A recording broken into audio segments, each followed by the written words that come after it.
জয়গুরু জয়গুরু জয়গুরু। শ্রী শ্রী মা সরস্বতী পুজো।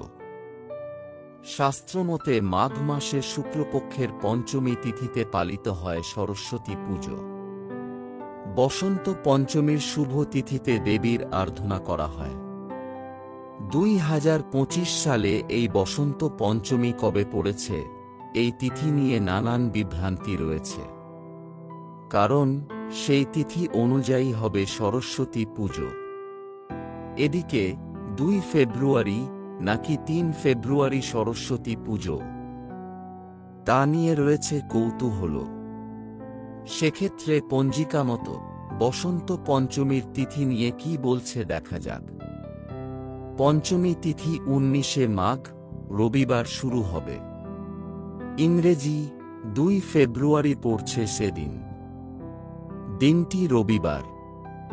বসন্ত পঞ্চমীর তিথি বেলা 12:12:59 শুরু হবে। 20শে মাঘ সোমবার অর্থাৎ 3 ফেব্রুয়ারি সকাল 9:57:38 শেষ হবে। রীতি: সরস্বতী পুজোর দিন পূর্ববঙ্গীয় বাড়িতে জোড়া ইলিশ মাছ বরণের রীতি রয়েছে। এর সঙ্গে সরস্বতী পুজোর যোগ না থাকলেও এই রীতি বঙ্গ সমাজের অঙ্গরূপে পরিগণিত হয়। সরস্বতী পুজোর পর দিনই থাকে শীতল ষষ্ঠী পুজো। সেই দিন গোটা সেদ্ধ খাওয়ার রীতি রয়েছে পশ্চিমবঙ্গীয় মতে।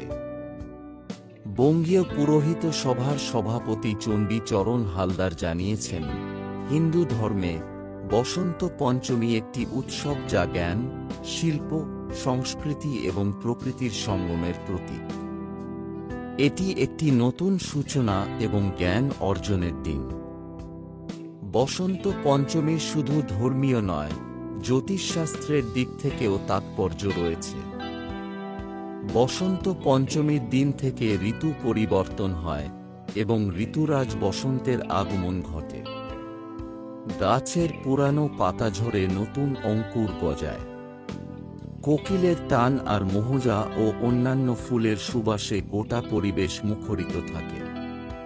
তাই বসন্ত পঞ্চমীকে বলা হয়েছে প্রকৃতির উৎসব। এই দিন থেকে সূর্যের রশ্মি শক্তিশালী হতে শুরু করে যাতে কনক ফসল অর্থাৎ গম সোনার মতো পাকে এবং গৃহধ্বংসে ভরে যায়। খেতে হলুদ সর্ষে ফুলের সৌন্দর্য বসন্ত পঞ্চমীর হলুদ রঙের প্রতীকের সঙ্গে যুক্ত।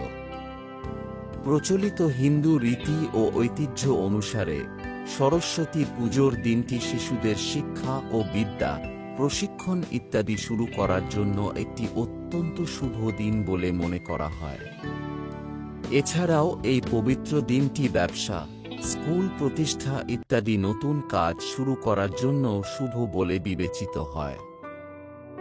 বসন্ত পঞ্চমীকে অবুঝ মুহূর্ত হিসাবে বিবেচনা করা হয়, অর্থাৎ এটি বছরের সেই বিশেষ দিনগুলির মধ্যে একটি, যেদিন পঞ্চাঙ্গের দিকে না তাকিয়ে যে কোনো শুভ কাজ করা যেতে পারে। এই দিনে গ্রহ নক্ষত্রের অবস্থান বিশেষভাবে অনুকূল থাকে। বসন্ত পঞ্চমীর দিন চাঁদও একটি শুভ অবস্থানে থাকে, যা মানসিক শান্তি এবং আধ্যাত্মিক উন্নতি নিয়ে আসে। এই দিনে হলুদ কাপড় বাধ্যতামূলকভাবে পরিধান করা হয়, যা বৃহস্পতি গ্রহের প্রতীক এবং যা জ্ঞান, শুভ ও সৌভাগ্য নিয়ে আসে।